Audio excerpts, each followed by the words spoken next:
This is the Halftime Show with Omar Adori on Pulse 95. It sure is that time. It's the Halftime Show with Omar Adori. I'm your host, covering everything sport, international, local. Hope you're having a blessed day wherever you're tuned in around the world, whether it's 95 FM, pulse95radio.com, our app, Sharjah Broadcasting Authority, even if you're chilling at home watching us live on YouTube.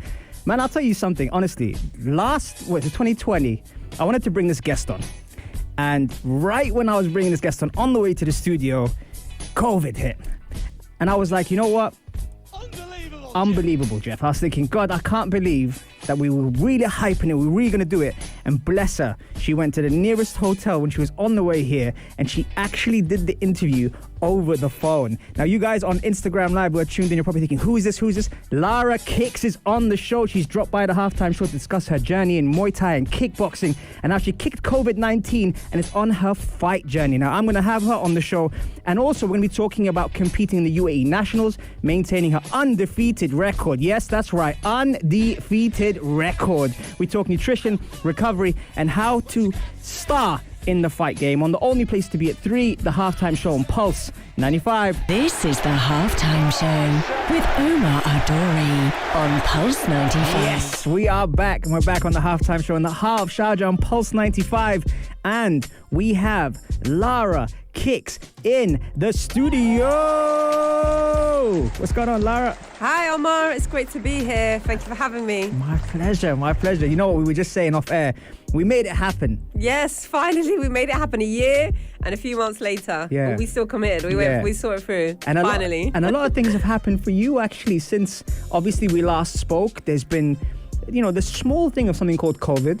Oh, just a tiny little hiccup, you know, a little setback, but you know. You're someone that trains a lot, and you bring this kind of energy when it comes down to fighting, coaching, so many good things. How did you adapt to not training once COVID had kind of hit straight away, or did you stay active? I stayed active. Really? Yeah.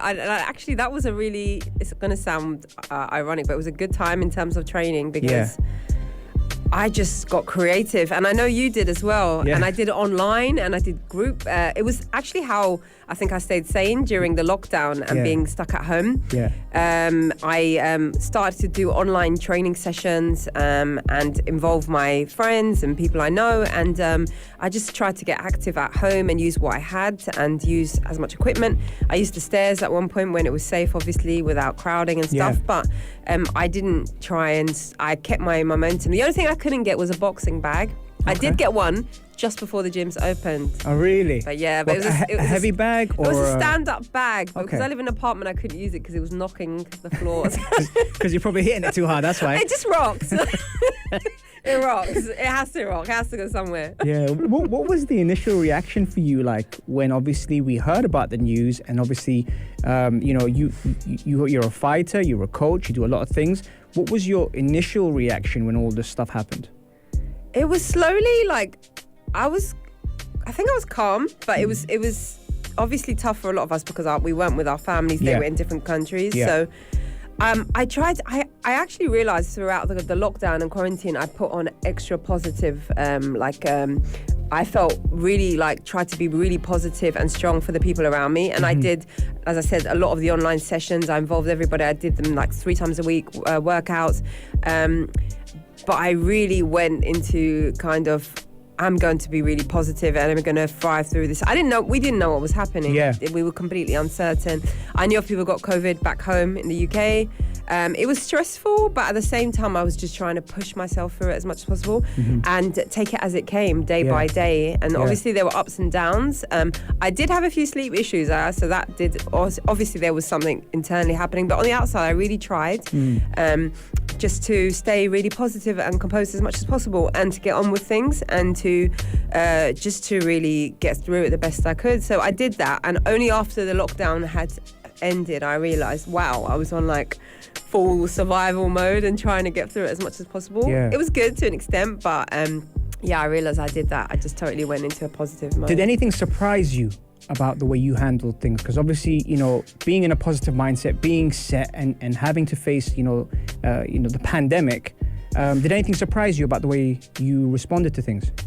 I don't think I was totally surprised. It was only after the lockdown I'd realised, wow, I was like, a lot of people had come out and they were like, oh, I was totally binge eating, bored at home. I was trying to keep everything as it was. I was trying to keep my routine as it was.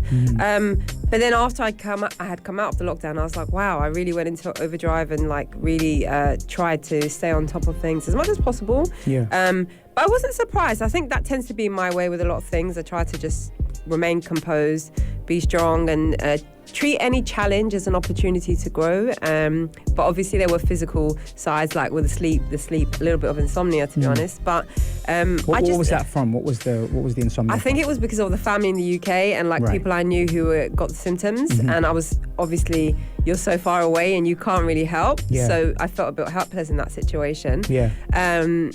And so I think that was part of the reason why there was a bit of insomnia. But the working out did help. I mean, some of it was not really suited to the conditions. Like I did quite a lot of HIIT, which is really high intensity. So with the sleep, that wasn't the greatest. I learned, I had to try and amend that kind of, or change training. Yeah. But yeah, I think that was the reason. It was just kind of being uncertain, being far away from your loved one. So it was a bit stressful in that sense. Absolutely. But it didn't surprise me totally, because I think I do kind of push through challenging situations. Yeah. I can work under pressure, and but obviously we didn't know what was going on, and there was the uncertainty was unsettling. Yeah, so, yeah, very well put. Very well put. Yeah. Well, we're here now, and we made it. We're here a year later, and we made it. And I want to pick your brain on something right after the break. I kind of have to give a special shout out to the one and only Kareen. Happy birthday, Kareen. Hope you are well. And happy birthday, Kareen. She by the way, she's awesome, man. She's what a sister. Honestly, she's someone at the gym, at my boxing gym, and she's brilliant. And it's her birthday today, so happy birthday, Kareen.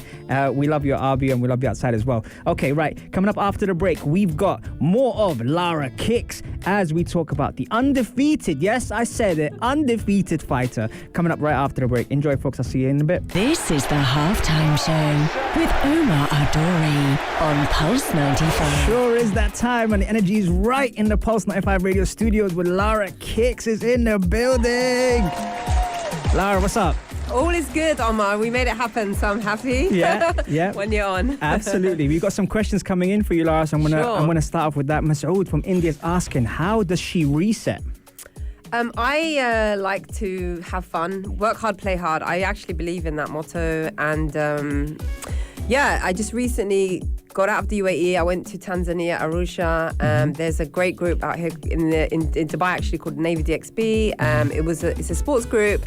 We went away, change of scene. I know that's difficult at this time because of COVID, but I just like to enjoy myself, chill out at the movies. I like watching films a lot, and that's a nice way to relax. I pray and just stay connected to Allah. Ramadan is always a good time of the year because it totally clears my mind and makes me believe, I'm not fully in control.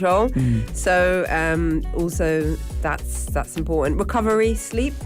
I was tempted to go into the gym yesterday because I've just had a competition on the weekend, but I was like, no, Lara, do what your body needs to do. Your mind might be wanting it, but I just like to recover, chill out, just unwind at home. I like to go out, but there are times when I just need to be alone and just be with my own thoughts and not be socializing too much. So, For those that are like probably listening on the radio, if you're not watching on YouTube, you're probably thinking, she's got an accent, but she's just said Allah. I am, I'm a bit mixed up like that, and her name's Lara as well. It's just so... It's brilliant. People just go... Huh? Yeah, you mentioned the UAE Nationals, and you said it so casually. For those that don't know, Lara competed just the other day at the UAE Nationals. The UAE Nationals was in 2020, in February 2020. But I had a small kind of competition. It was Gym Interclub, but it happened last weekend. Yes. As in the Friday just gone. Yes. And so it's the first time, and I won. So say that again, sorry? Good. I won. Okay.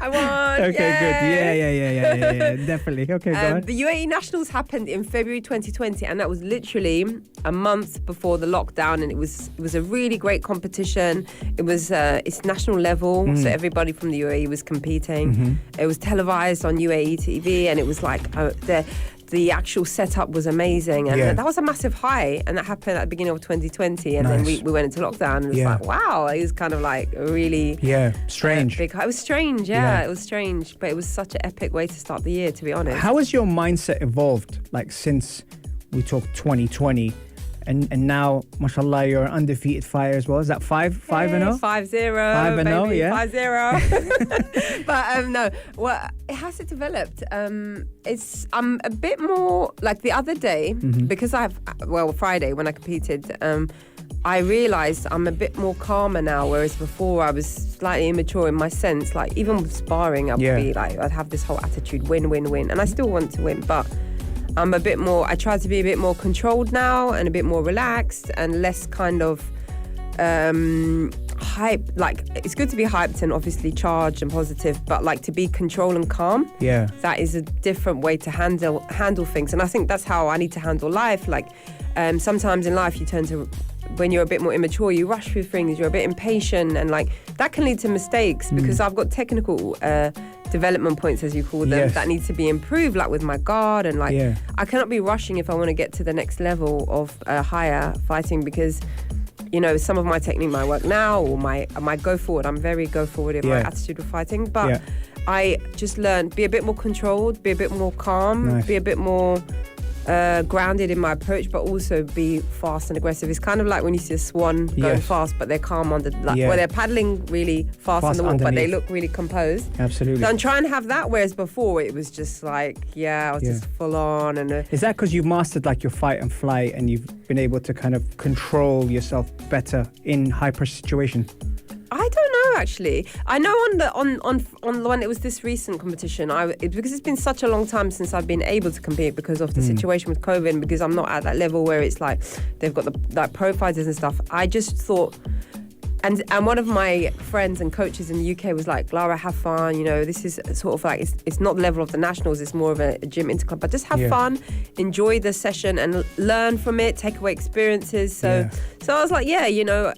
I don't know. I don't have control. I don't know what will happen with all this situation, but I just want to enjoy this match, and I want to see my technique used more than just kind of rushing forward and like losing some of that technique. So I think it's just the situation, life, the way things have happened, feeling, and also believing that, you know, believing in more in my skill set and what I can do, without having to really be like rush forward and be really a pressure fighter.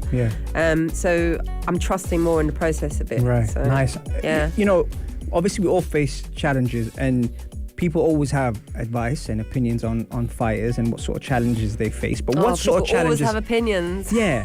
But I want you to tell us, what kind of challenges do you face when you enter the ring, when you choose to fight?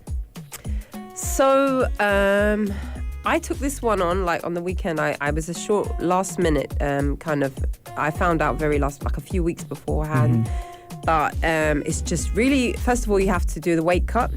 And it's been a whole year and 6 months since the nationals, and so, you know, you have to find that motivation. And everyone was like, how did you do it? You just trimmed down in light space. It wasn't, it was fast. It was a fast approach. Because for those that don't know, a weight cut will normally take 6 weeks minimum, and you did it in 2 weeks. Times. I did about three weeks and a bit. Like I cut down, and I was really strict, like with everything, and I didn't even crave like certain things. I was just like, I've got a goal.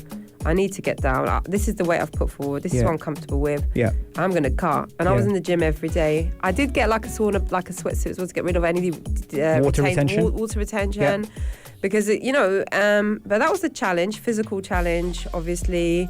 And then you have to be sparring and like preparing. Sparring is the most, for people who don't know, but that's like sort of practicing your skills on somebody else. So sparring, so whilst you're cutting calories and you're detoxing sort of, you have to have the energy to be able to go rounds, because that's your practice. So it was a physical challenge.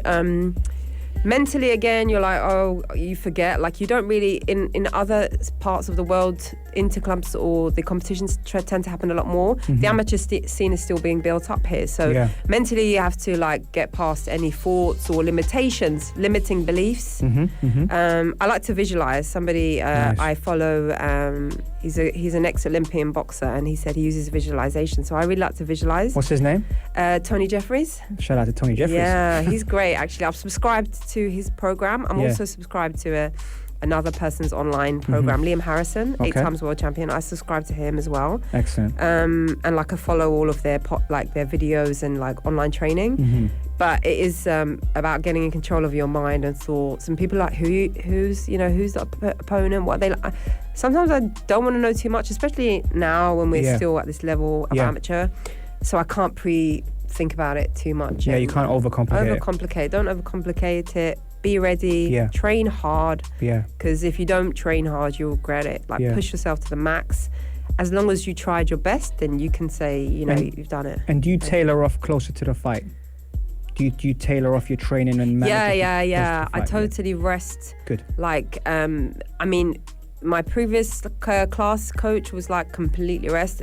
My current coach is like, keep your body warm so you can go for like a light jog. I like to keep it a little bit warm, but I won't go on like a long run or like, you have to store energy. Yeah. And your fitness levels are your fitness levels at this stage, Correct. So like a few days before, you just need to rest so you don't go into the ring already fatigued and tired. So I definitely do that. And just work on stretching. Brilliant. So you're not like, you're relaxed and stuff. Wicked. All right, cool. Coming up after the break, we're going to play some Georgia Smith for you. And before we play some Georgia Smith, shout out to Florin, who just got engaged recently as well, all the way from New York, by the way, one of the most avid listeners and most Congratulations. Congratulations, Florin. Okay, coming up, I'm going to talk to her more about her challenges. There's a couple of things I want to touch base with her, and we're going to do that right after the break. So enjoy some Georgia Smith, and we'll be right back after this. Enjoy, folks. This is the Halftime Show with Omar Adori on Pulse 95. It sure is that time, and it's the right time to be tuned in. And listen, if you just tuned in and kicking yourself for missing the show, don't worry, you can catch all our shows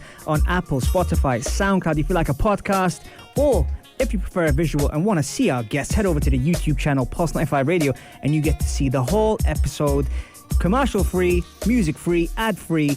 Just the guest and me. Wow, I'm rhyming as well today. If you're wondering who's that laughing in the background, that is Lara Kick. She's in the building. Yeah, guys, calm down in the studio. She's already been asked for autographs already as we came in.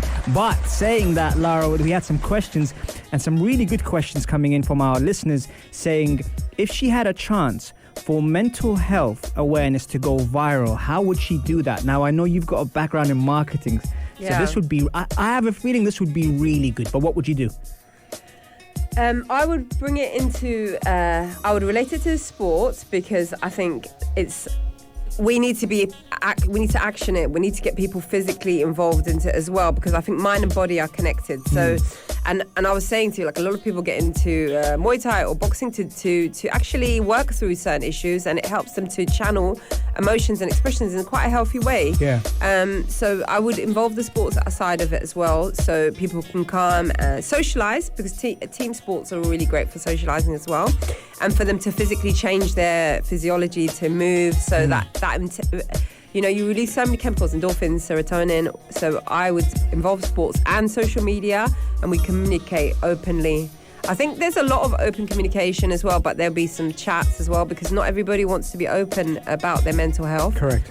I think that's the situation with some genders, like sometimes males as well. Or I think people see it as a slight taboo, which is really weird, because if we, like, for example, if you hurt your shoulder, we talk about it, it's very open. But mental health, I think there is still a little bit of, we need some level of confidentiality. So maybe like a group, or try and drive it offline as well, because not everybody wants to be online, but channel the overall message through social media and let people know that it's okay.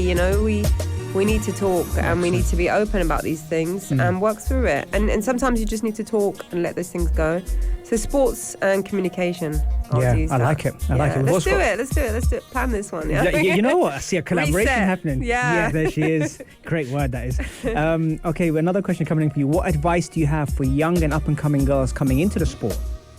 I'd say, actually this next generation, I do train with a lot of teenagers. I have a lot of teenagers that I work with, and they don't have some of the hang-ups that we have from our generation. Like, they don't think the way, that it's some sort of restricted, or it's not a girl's sport. They just do it. Yeah. So I would just hope that they get access to gyms or coaches that can mentor them and help them, and sort of show them the way. So I would hope that they can get access to that, so they're at good gyms where they feel comfortable, and find trainers that help them to feel comfortable and at ease, and like they can do it. You can do it. So any young girl can get into this. There's no reason why they can't. There are different levels, obviously, and different stages of progress. And as long as it's not rushed, then there's no problem. And some people would want to go on to competing. Others would treat it as a sport.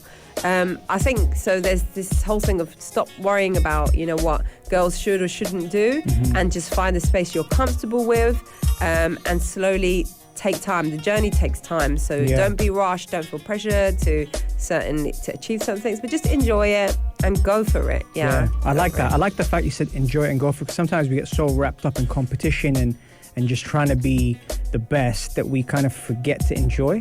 No, you have to enjoy the journey, because it's, you'll get frustrated if you don't. And with this Muay Thai, you're constantly trying to improve and develop. And it's not, and with boxing, with other sports as well, to progress. Even I don't know much about ballet, but I see the levels and the way people progress, and other kind of sports like that. It takes time. Swimming, running, it takes time. So if you don't enjoy the process, then you're not going to really want to turn up to training. It's supposed to be fun. Let's remember why we started. So it should be fun, without pressure. Yeah. Now, adding on to that question, the last question, family is a big part of, following our dreams and trying to achieve things that we love and enjoying the process. How has it been for you with your family, seeing a woman get into sport, and a sport that is contact? So my family, I have always been into sports, so swimming and running, and in the UK at school we did a lot of sports in the curriculum, and that was all fine until we got into the combat side of sports. So my mum has had a little bit of a challenge kind of accepting it as a sport, and only because she perceives it, but like so many people do, as sort of risky, but it is. So they perceive it as a bit risky, and they perceive it as a little bit aggressive. But over time, they've come to accept it. My mum and my siblings, and so they've come to see it as my passion. Especially now I've left my corporate role to work in this area full time and to coach others. They start to see it as a passion. They've seen it develop.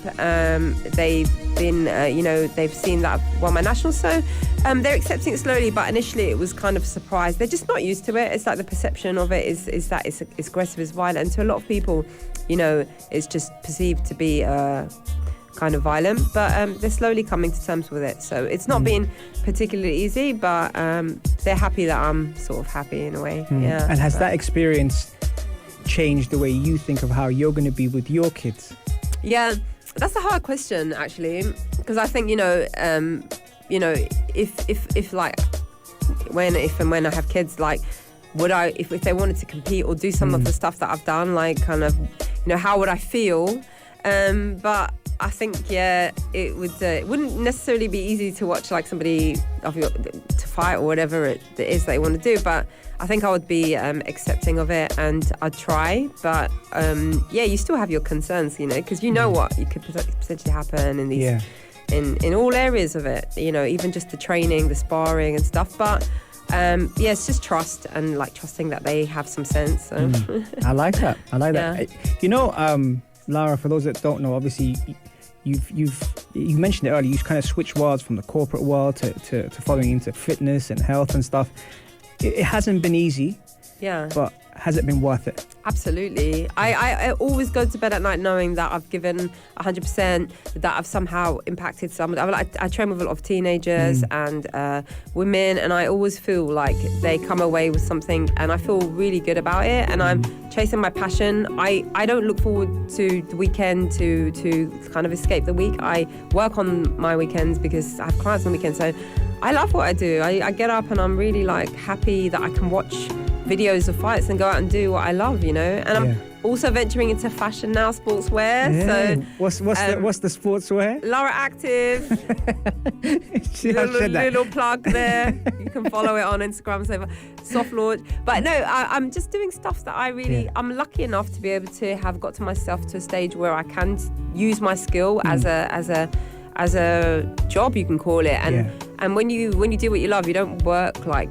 You know, it's worth it. It's not even stress. It's like kind of passion, and I really enjoy every moment. So and I chose to do it. I look forward to my sessions, and I don't kind of escape the week. So that's a big turnaround for me, and it's just good fun. I really love it. What's the short term and what's the long term goal?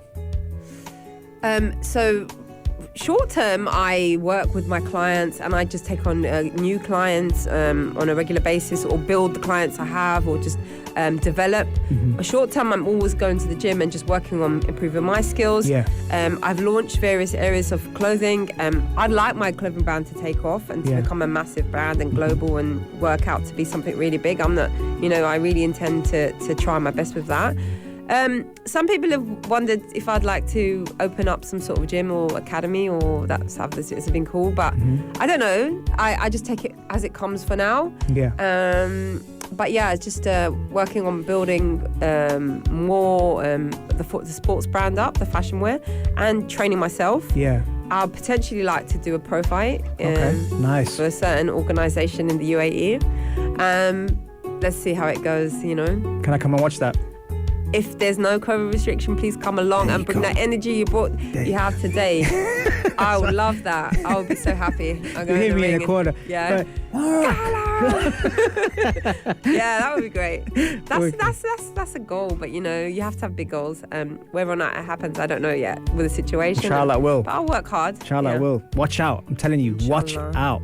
She's coming. She's coming, people. She's coming. All right. Yeah, she's happy now.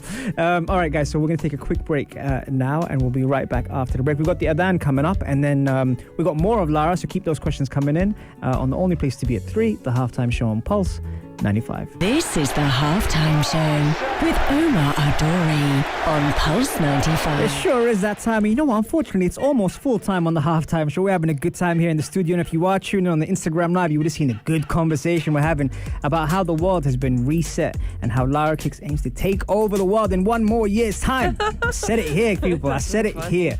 Okay, Lara. So a couple of things I wanted to kind of pick your brain on when it came down to that. Let's just have a look. Hold up. I wish I would just come home. I wish we would really just come home so I can stop hearing that song. Is it going to come home, Lara?